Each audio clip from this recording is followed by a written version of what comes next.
I had a client on my table who started sobbing when we did an abdominal massage for the first time. She wasn't crazy. This is Estelle, and today I'm going to break down what that reaction was and why it matters. Hey Nova, what's up? Oh, don't worry. They know to like, follow, and subscribe.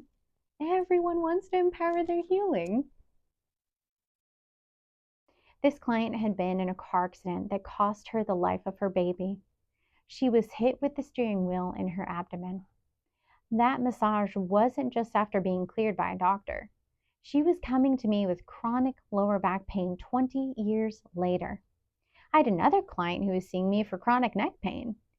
And there's one spot in his scalenes that when I hit it, he starts talking about his mentally abusive boss from over 30 years ago. And this is an actual chemical side effect of unprocessed trauma. When you go through any trauma, it changes you. It doesn't matter if it was physical, mental, emotional, neglect, or all of the above. If you can't process it fast enough, it becomes a pathology. It may not be bad enough to get a PTSD diagnosis, but what happens to everyone, no matter your gender, age, or identity, is that it becomes stored chemically in your fascia as a mix of neuropolypeptides and inflammation. When the ground substance, that gel-like medium in your fascia that stores these chemicals, gets warmed up, it triggers the nervous system pathway that relates or directly correlates to the trauma memory. Wild, right? So my client with the bad neck was storing his trauma there because of the muscles used when biting your tongue. The lower back pain was a referral response since being aware of the pain from the trauma site was too much. So why go through this? A lot of people say, let the past stay the past. But that's the problem. When people go through bad things they can't process, a part of them is still living it always. That saying is the same as having a wound on your hand and chopping off the whole hand and throwing it into the trash. Guys, that's just bonkers. To let the past be the past, you have to process and heal. I'm going to be honest. It does cost you mentally, emotionally, and physically to do it. Much like any financial investment costs you now to gain more later.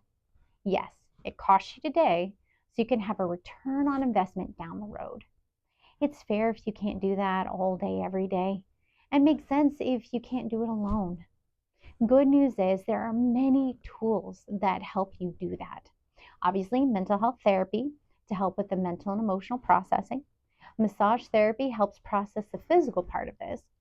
And then there are counselors with different niche skills like art therapy or music therapy.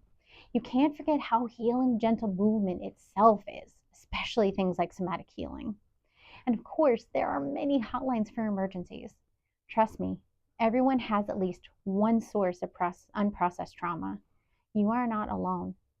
Just know when facing trauma, it's hard work. And when done safely and correctly, it sets you free on all levels without having to use alcohol, drugs, violence, pain, etc. just to feel okay.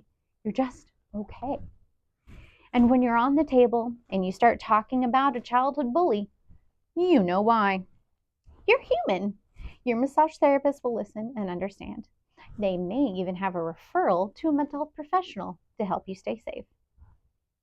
Thank you so much for watching. Comment below if you have any questions.